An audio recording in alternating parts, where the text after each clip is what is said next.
Hello बच्चों। तो इस वीडियो में पढ़ने वाले हैं संयुक्त सूक्ष्मदर्शी या यौगिक सूक्ष्मदर्शी। ठीक है, और ये चैप्टर का नाम है सूक्ष्मदर्शी एवं दूरदर्शी। देखो, संयुक्त सूक्ष्मदर्शी क्या होता है इसके बारे में पढ़ेंगे। जो संयुक्त सूक्ष्मदर्शी होता है, इसका नाम ही है सूक्ष्मदर्शी, जो सूक्ष्म वस्तुओं को बड़े आकार में दिखा दे। मान ली कोई पॉइंट है, बहुत छोटा पॉइंट है, ठीक है, इस पॉइंट को इससे बड़े आकार में दिखा दे किसी यंत्र द्वारा। ठीक है, तो इसे हम क्या कहेंगे? ये सूक्ष्मदर्शी है, जो छोटे आकार को बड़े आकार में दिखा रहा है। इसी के बारे में पढ़ने वाले हैं। अब देखो, संयुक्त सूक्ष्मदर्शी क्या होता है? जो बहुत छोटी वस्तु को, मान ली कोई बहुत छोटी वस्तु है, एक चींटी से भी छोटी, ठीक है, या कोई जीवाणु कह लो, उसको उससे बड़े आकार में दिखा दे। उसी विधि को संयुक्त सूक्ष्मदर्शी द्वारा देखा जा सकता है। ठीक है, क्या संयुक्त सूक्ष्मदर्शी क्या है? जो कि किसी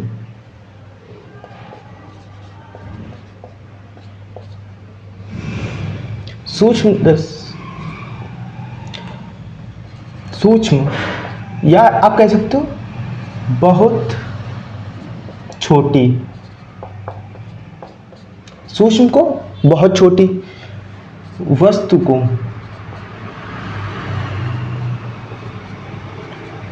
उसके बड़े आकार में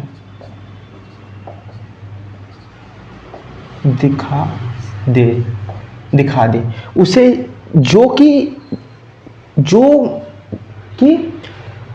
किसी वस्तु को बड़े आकार में दिखा दे, उसे ही कहते हैं संयुक्त सूक्ष्मदर्शी या यौगिक सूक्ष्मदर्शी। अब देखो, संयुक्त सूक्ष्मदर्शी जो होता है, ये एक परिभाषा आप कैसे भी लिख सकते हो, ऐसे भी लिख सकते हो, जो उपकरण बहुत छोटी वस्तु को उसके बड़े आकार में दिखा दे, उसे कहते हैं संयुक्त सूक्ष्मदर्शी। आप किसी भी तरह बना के लिख सकते हो। ठीक है, अब देखो, जो संयुक्त सूक्ष्मदर्शी होता है, इसमें जो सूक्ष्मदर्शी होता है उसमें बेसिकली 2 लेंसेज का यूज होता है। देखो कैसे होता है।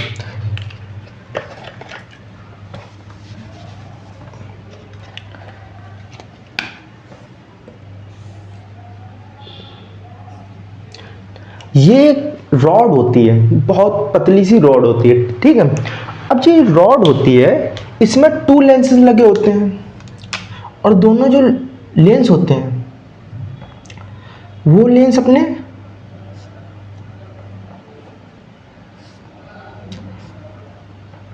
कॉन्वेक्स लेंस होते हैं। कॉन्वेक्स मतलब उत्तल लेंस। ठीक है, ये उत्तल लेंस होते हैं, एक छोटा और एक उससे बड़ा लेंस होता है। ठीक है, इसमें तो इतने बड़े बड़े दिखा रहा हूं, पर उसमें बहुत छोटे। ये मान सकते हो कि एक इतना बड़ा होता है, दूसरा इतना बड़ा, ये होता है। ठीक है, ऐसा कुछ होता है। अब जो ये लेंस होता है, जो छोटा लेंस होता है, इसके सामने कोई वस्तु रखी होती है। वस्तु मान ली कोई वस्तु है ए बी रखी होती है। ठीक है, अब जो ये लेंस होता है, इसका ये प्रकाशिक केंद्र होता है, और इसका ये प्रकाशिक केंद्र होता है। अब यहाँ पे एक आई बना लेते हैं। ठीक है, कोई व्यक्ति इधर तरफ से, मान लिया कोई ये माइक्रोस्कोप है। ठीक है, अब इधर से किसी ऑब्जेक्ट को हम नीचे रखे हुए ऑब्जेक्ट को देख रहे हैं, तो कैसे देखोगे? इसको ऐसे पलटा के या इसको ऊपर उठा के, इधर आई आपकी, ऐसे देखोगे आप। ठीक है, अब देखो, ये वस्तु जो नीचे रखी है, मान ली ये कोई माइक्रोस्कोप है। ठीक है, अब इधर से आप देखोगे इस ऑब्जेक्ट को, तो यहाँ पे इसकी इमेज बड़ी बनेगी, और ये जो इमेज होती है, ये इमेज कैसी बनती है? आभासी। आभासी मतलब ये कि ये जो इमेज होती है, इमेज को छोटे आकार से, देखो रियल तो वो होगी जो कि बिल्कुल एग्जैक्ट दिखा है, बिल्कुल इतनी बड़ी इमेज है तो इतनी बड़ी इमेज दिखाए, ना कि इतनी बड़ी, ठीक है, तो वो रियल होती है। अब इसका प्रतिबिंब यहाँ पे बनेगा इस इमेज का, ऐसा ही इसमें होता है। कैसे, देखो, जब ये ए बी ऑब्जेक्ट है, इसके रे एक तो समांतर जाती है और ए प्रकाशिक केंद्र। अब देखो, प्रकाशिक केंद्र का नाम भी रख लेते हैं। ये प्रकाशिक केंद्र ऑब्जेक्ट के पास है, ये ऑब्जेक्ट है आपका ए बी, ऑब्जेक्ट पास है तो इसे ओ नाम देते हैं, ऑब्जेक्ट का ओ। और ये आई के पास है इसलिए इसका नाम ई रख देते हैं, ई से ई वाई ई आई, ठीक है। तो जब ये जो रेज है, रेज देखो, जो कॉन्वेक्स लेंस होता है वो क्या करता है, किरणें जब आती हैं तो मुख कक्ष की ओर, ये आपका मुख कक्ष होता है, इसकी ओर उत्तल लेंस मोड़ देता है। तो सेम यही होगा, मुड़ जाएगा। और जो प्रकाशिक केंद्र से आता है वो सीधे निकल जाती है, ठीक है। इसको कुछ ऐसे मोड़ देगा, ठीक है। ये जहां पे क्रॉस हो जाएंगी वहां आपकी ए बी की जो इमेज होगी ए डैश बी डैश बन जाएगी। क्या बन जाएगी, ए डैश बी डैश, ठीक है। ये इमेज बन गई। और जो ये प्रथम फोकस है। अब जो ये प्रथम फोकस है ये किसके पास है, ऑब्जेक्ट का प्रथम फोकस है, तो ये इसको F0 लिख लेंगे। और एक इधर पे फोकस होता है, ये भी ऑब्जेक्ट पास है इसीलिए FO लिख लेंगे। अब देखो, ये एक और प्रतिबिंब आ गया। अब जो ये प्रतिबिंब है, ये वस्तु जो इमेज बनी एक फोकस पर बनी, और जो ये फोकस है ये तो आई के पास का फोकस है, तो इसे भी नाम दे देंगे FE। अब देखो, एक तो मुख कक्ष के समान पैरेलल आती है रेज, तो इसमें भी मुख कक्ष के समांतर जाएगी रेज। और एक रेज जो होती है, एक रेज प्रकाशिक केंद्र से होकर आती है बिल्कुल सीधा, वो आगे। अब ये क्या करता है, ये भी मुख कक्ष की तरफ मोड़ देगा, यहां से आई रेज यहां पे मोड़ देगा, तो ये मुड़ गई, ठीक है। अब ये तो पता चल रहा है कि कहीं भी क्रॉस नहीं कर रही। अब क्रॉस नहीं कर रही तो भाई क्रॉस तो करवाना पड़ेगा ना, और क्रॉस करवाएंगे तभी हमारी इमेज बनेगी। जो दोनों लेंसों द्वारा एक इमेज बनेगी वो हमें आई से दिखाई देगी। अब क्रॉस करवाने के लिए क्या करेंगे, अब क्रॉस करवाने के लिए जो ये रेज है इसको पीछे बढ़ाओ, ये पीछे बढ़ाई। जो ये रेज है इसको भी पीछे बढ़ाओ। ये जो दोनों रेज हैं, रेज की वजह से यहां पे आपका क्रॉस हुआ तो यहां पे इमेज बन गई,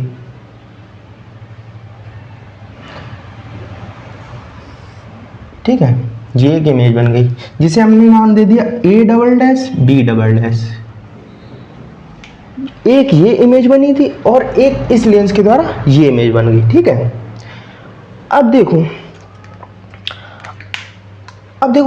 एक वस्तु तो हमारी ये काम कर रही है जिसका नाम हम रख देते हैं UO। क्यों UO रखा, क्योंकि ये ऑब्जेक्ट की वजह से वस्तु का जो लेंस है, लेंस से देखा जाता है वस्तु किसकी वजह से है, ये तो ऑब्जेक्ट की वजह से है, ये जो रियल ऑब्जेक्ट है UO। और जो इमेज बनी वो भी तो रियल बनी UO, ठीक है। अब जो इमेज है, इमेज जो बनी, अब इमेज से दूसरी वस्तु का काम कौन कर रही है, दूसरा जो ये प्रतिबिंब लेंस है, लेंस आई वाला लेंस है और FE भी है, तो ये जो दूरी हो जाएगी ये आपकी बेसिकली UO हो जाएगी। क्यों UO हो जाएगी, UO इसलिए हो जाएगी क्योंकि अब जो ये प्रतिबिंब है, सॉरी UE हो जाएगी, क्योंकि अब ये जो प्रतिबिंब है आई वाले लेंस के लिए काम कर रहा है, अब इसके लिए प्रतिबिंब ये बनाएगा, तो ये भी FE हो गया, ठीक है। और जो ये वस्तु की दूरी है यहीं से लिख लेते हैं, ये हो गई वी। वैसे तो ये है वी, पूरा ये होगा वी, और ये लिख लिया हमने, ठीक है, क्योंकि इसका प्रतिबिंब ये बन रहा है और जो इमेज होती है, इमेज की दूरी को वी से डिनोट करते हैं। ये तो तब की बात हो गई जब आपका संयुक्त सूक्ष्मदर्शी या यौगिक सूक्ष्मदर्शी लिया, ठीक है, ये दोनों एक होते हैं। अब मान लिया कि अगर कोई ना ले, ये ऑब्जेक्ट रखा है ए बी, ठीक है, और ये आपकी वस्तु रखी है ओ, तो इसकी दूरी, इसमें तो UO मानी थी, इसमें D मान लो, ठीक है, ये D हो गई। ये कब है? जब आपकी कोई भी वो ना हो, मतलब कोई भी लेंस ना लगाया हो, ठीक है, और ये अभिदर्शक लेंस कोण होता है अल्फा, अभिदर्शक एंगल, और इधर पे एक एंगल बनता है जिसे बीटा कह लेते हैं, ठीक है। अब आपने एक फार्मूला पढ़ा होगा आवर्धन क्षमता का,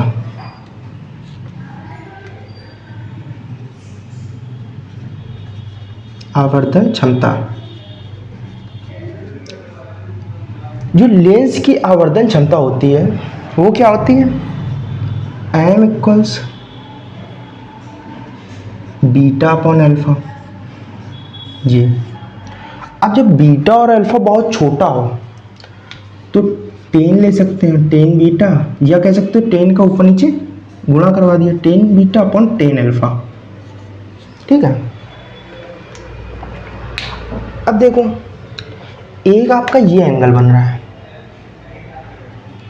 ए डैश बी डैश और ये, ठीक है, और एक आपका ये एंगल बन रहा है नेत्र की वजह से, सॉरी ऑब्जेक्ट की वजह से, तो टेन बीटा क्या हो जाएगा? टेन बीटा तो भाई ये आपका ए डैश बी डैश लंब बटे आधार क्या है? UE अपॉन, अब देखो जो ये ऑब्जेक्ट है, ये ऑब्जेक्ट AB हो गया और ये भी AB है, और बटे में D, अल्फा वाला लेना ना, अल्फा तो यही है ना, AB बटे D, ये हो गया। और हमेशा ऑब्जेक्ट मतलब I वाला लेंगे, जिसमें भी I वाला लिया है, I से जो एंगल बन रहा है, और इसमें भी I वाली दूरी ली है, वस्तु की दूरी मतलब आंख वाली, ठीक है। तो आवर्धन क्षमता कितनी आई? A dash B dash upon AB, ये कोष्टक में D ऊपर चला जाएगा, D अपॉन UE, ये आ गया, ठीक है। अब देखो ए डैश बी डैश की दूरी कितनी दी है? ए डैश बी डैश की दूरी कितनी दी है आपकी? ये object A dash B dash की पहले ऑब्जेक्ट से दूरी कितनी दी है? U बटे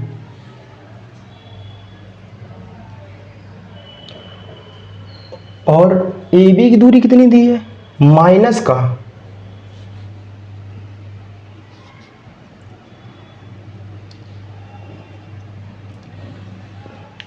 और जो इसके द्वारा इमेज बन रही है, देखो UE और AE की इमेज बन रही है, वो तो अपनी VO हो जाएगी ना, AB के द्वारा जो इमेज बन रही है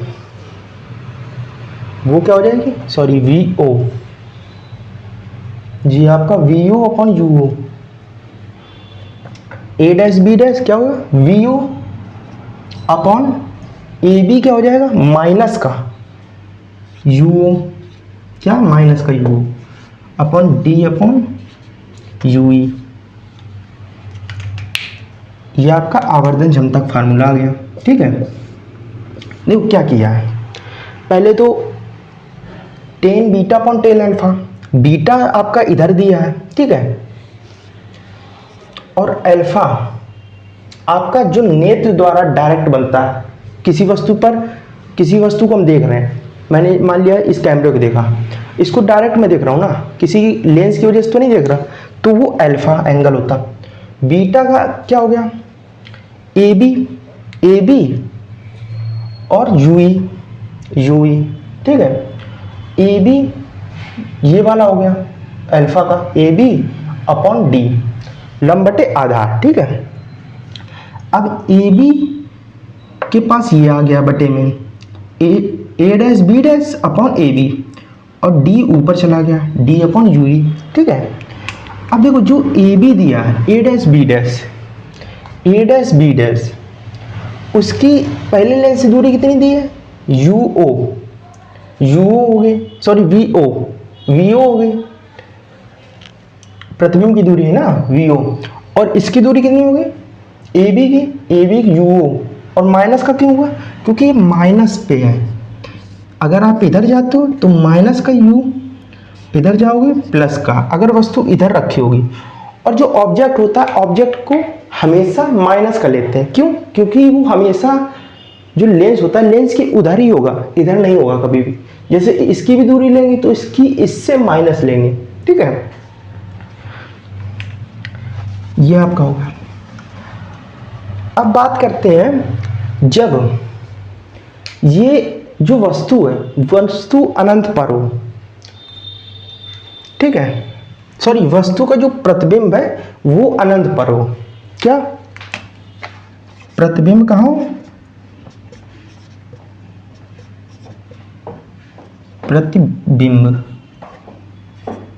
प्रतिबिंब कहाँ हो, v इक्वल टू इन्फिनिटी पर, ठीक है।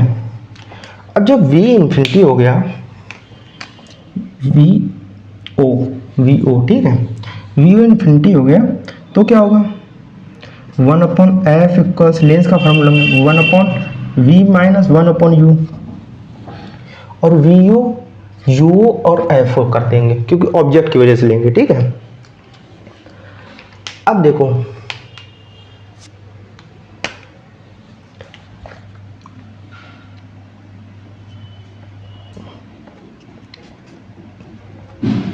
ठीक है,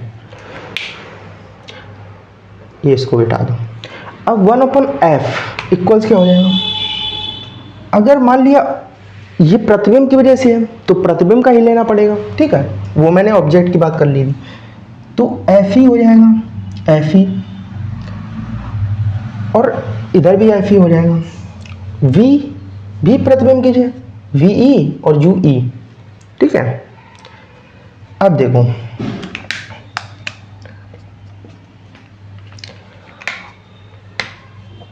1/VE कितना दिया, इन्फिनिटी दिया है, माइनस का 1/U कितना दिया है, या ये तो आपका UE हो जाएगा, वो भी माइनस का, माइनस माइनस प्लस, तो FE कितना हो जाएगा, UE।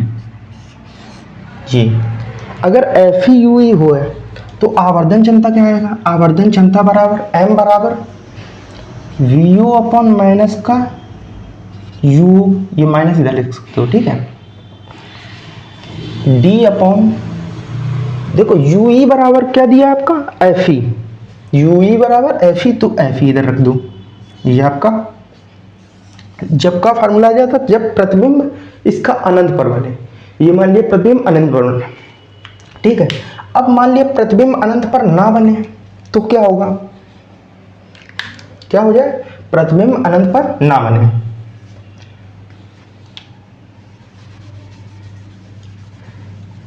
अब जब प्रतिबिंब अनंत पर नहीं बनेगा तो स्पष्ट दृष्टि की न्यूनतम दूरी बनेगा, और स्पष्ट दृष्टि की न्यूनतम दूरी कितनी होती है, डी दूरी हो गई।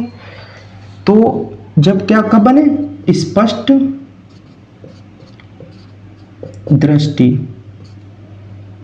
की न्यूनतम दूरी कितनी होगी, वी इक्वल टू डी। ये प्रतिबिंब की बात हो रही, ऑब्जेक्ट नहीं रखा है, प्रतिबिंब बने, ठीक है। ऑब्जेक्ट तो तब आ जाएगा जब ऑब्जेक्ट से रेज अनंत से आएंगी, तब हो जाएगा इधर वीओ और यूओ, ठीक है। अब 1/f e equals 1/ve minus 1/ue, ठीक है। ये अब देखो वी ई की जगह आप क्या रख सकते हो, डी, डी, ठीक है। और यू और डी किसका होगा, डी तो आपका माइनस का हो जाएगा, माइनस का, क्योंकि ये इमेज होगी इधर पे, ठीक है। और यू ई तो यू ई रहेगा। अब अगर डी का इसमें 1/u ये माइनस हो जाएगा, ई बराबर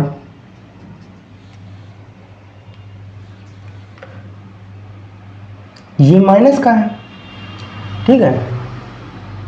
अब इसको मान लिया, इसको हमने यहां भेज दिया, तो ये तो हो गया प्लस का 1/fe, ये भी माइनस का होगा, तो ये माइनस माइनस हो जाएगा प्लस, इसलिए प्लस रखा, ठीक है। इसको हमने यहां भेज दिया, तो fe माइनस ये प्लस हो गया 1/d, ठीक है। अब इसमें d का अगर मल्टीप्लिकेशन करवा दो, d का मल्टीप्लिकेशन करवा दो दोनों बच्चों, तो ये d हो जाएगा, ये d हो जाएगा, ये d से d कैंसिल, 1 बचा। अब d/ue क्या आ जाएगा, d/ue यह आ गया d/fe प्लस 1। तो आवर्धन क्षमता क्या हो जाएगी, आवर्धन क्षमता हो जाएगी VU/UO, किसका, माइनस का, 1 प्लस, ऐसे भी लिख सकते हैं ना, 1 प्लस d/fe, जी, ये आपकी आवर्धन क्षमता हो जाती है, ठीक है। अब मिलेंगे नेक्स्ट पार्ट में, तब तक के लिए बाय बाय।